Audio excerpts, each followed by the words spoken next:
Okay, now I want to look at the shellbag files.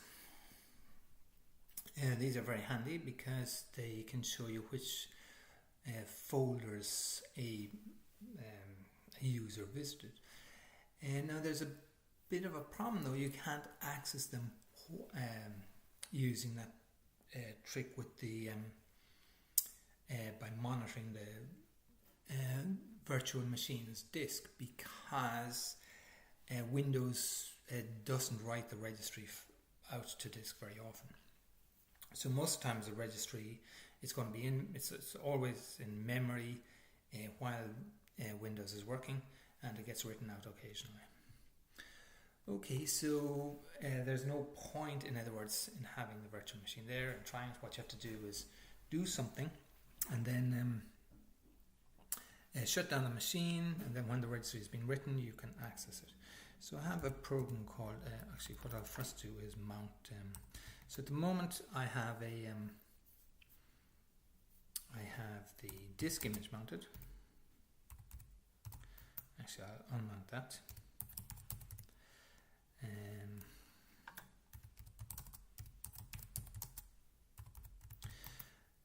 I need okay, and I want to mount it again, but I want to mount it without the caching, because it's not generally a good idea to not have caching on an SSD disk. It'll use it up faster and that'll be very sad. Okay, so I mount that again. This is with caching, so it's not going to write as much. And once that's mounted, I can mount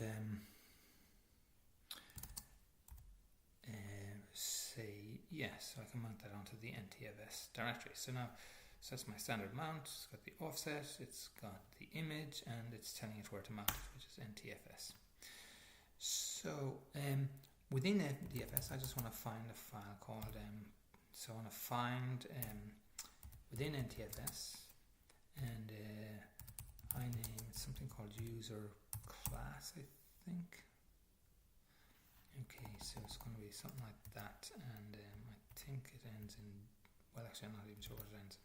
So I'm going to try that. So that should search through the NTFS for any files called that. So it's user class.dat. And there is Donald's one. Most of these, this is a registry file as well. So most registry files will have, well, I presume this is some version of a backup. And so these files also exist, but all the registry information is stored in there.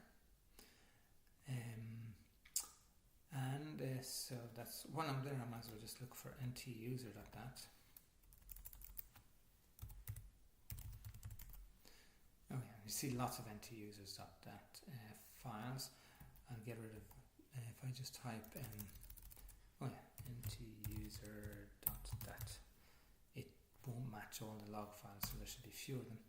And usually each user has, so Donald, defaults, the local service and network service, they all have their own ntuser.dat file. For some reason the system profile, it's in lowercase, the other ones are in uppercase. Okay, so but the one we're interested in at the moment is that this one here. Okay, so I want to examine that and see what it says. Now there's a program called which, now you have to download this and compile it, but you can give it your you can pass it a registry file and it parses it, and it tells you what it sees. Okay, so let's have a look. So I ran that there's only a few entries, but there's a control panel. So it's saying, okay, so these were accessed. Oh yeah, now by default it prints out, I think these are times. So see, I think you have to say -o CSV. Okay, and yeah, so those were times. So I can give you times when things were accessed. Now, I'm not certain how good this program is, but none of these times seem to be very meaningful.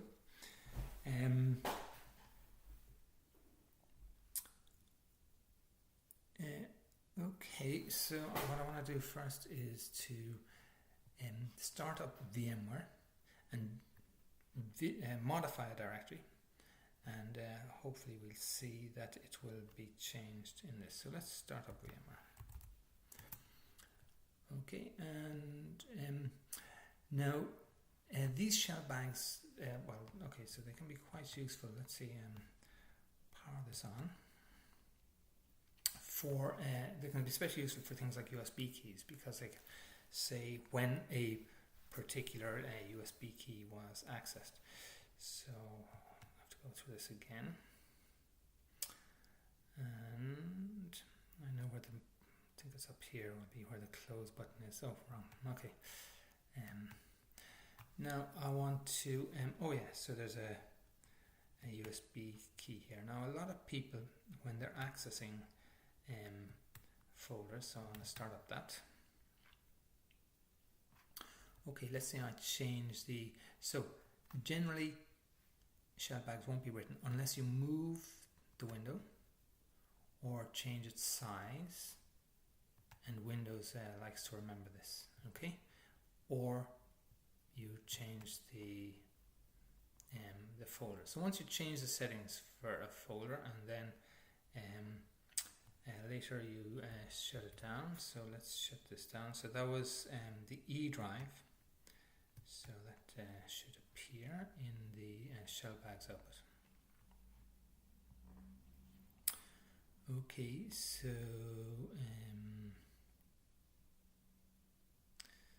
now my problem is I've modified that, so I'm going to U-mount in TFS. This mightn't be the best way of doing this. Actually, it isn't really, because U-mount might try to write something to the disk and it will have changed, the underlying disk will have changed. Anyway, let's just have a go. Okay, so when I run this, let's pipe it into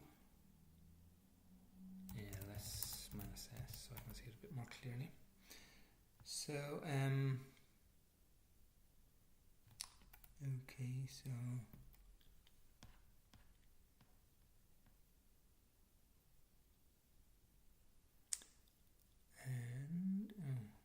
hang on a sec. Oh, I can't see it anywhere here.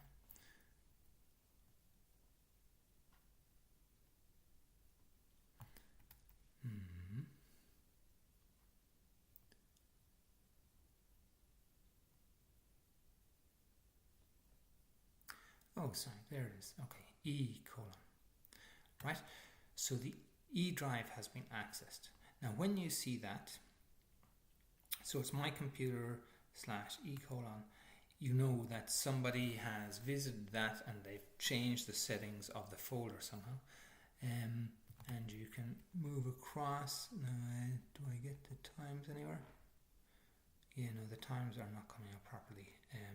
Oh wait, here it is, look. So,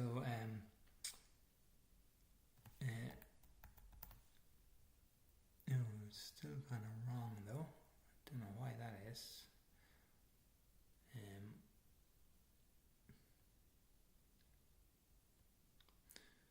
So this is the time the key was written. So it's very strange because there was no E drive in back then.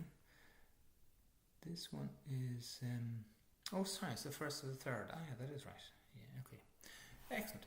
Okay, so it tells you the time that a particular folder was accessed. So if you came to a system, you looked at shellbags, you saw that there was somebody was using an E drive at a particular time. There's other ways you can try and work out the type of USB drive it would have been. But it can be very important to show that a person accessed a folder at a particular point.